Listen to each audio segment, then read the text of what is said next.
हर हर महादेव। सबसे पहले हमने शिव महापुराण की आरती उतारी, फिर नमस्कार करके शिव महापुराण के विघ्नेश्वर संहिता के छठे और 7वें अध्याय का वर्णन किया। शिव महापुराण की विघ्नेश्वर संहिता के छठे और 7वें अध्याय में ब्रह्मा और विष्णु द्वारा भयंकर युद्ध होना और भगवान भोले शंकर जी के द्वारा एक अग्नि स्तंभ का पैदा होना, प्रकट होना। तो विघ्नेश्वर संहिता के छठे अध्याय में ब्रह्मा और विष्णु के भयंकर युद्ध के बारे में बताया है, जिसमें एक बार ब्रह्मा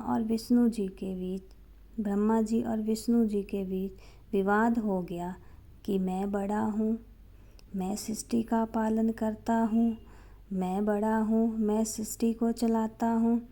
ये विवाद बढ़ता बढ़ता युद्ध के रूप में परिवर्तित हो गया और चारों तरफ कोलाहल मच गया और धीरे धीरे सृष्टि का विनाश होने लगा।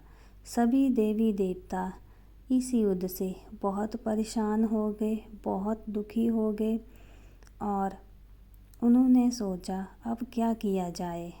फिर सभी देवी देवता ने सोचा कि इस युद्ध को रोकने का सामर्थ्य सिर्फ एक ही देव में है, वो हैं देवों के देव महादेव।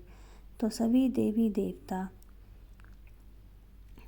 भगवान भोले शंकर जी के पास गए, उनको नमस्कार किया और ब्रह्मा जी और विष्णु जी के बीच हो रहे युद्ध के बारे में बताया और भगवान भोले शंकर जी से प्रार्थना की कि हे महादेव जी, आप इस युद्ध को कृपा करके रोक दो, नहीं तो सृष्टि का विनाश हो जाएगा। फिर भोले शंकर जी सभी देवी देवताओं के साथ मिलकर युद्ध क्षेत्र में चले गए। वहाँ पर भगवान भोले शंकर जी ने एक अग्नि स्तंभ पैदा किया, प्रकट किया। फिर ब्रह्मा जी को बोला कि तुम आकाश में जाओ और इसका अंत देखो कहाँ पर है, और श्री विष्णु जी को बोला कि तुम नीचे पाताल में जाओ और देखो इसकी शुरुआत कहाँ से हुई है। फिर भगवान भोले शंकर जी की ये बात सुनकर ब्रह्मा जी और विष्णु जी, ब्रह्मा जी उस अग्नि स्तंभ के अंत को देखने के लिए चले गए और विष्णु जी उसकी शुरुआत कहाँ से हुई यह देखने चले गए।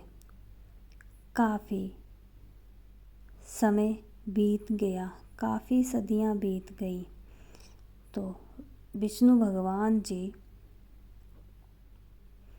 वापस आ गए।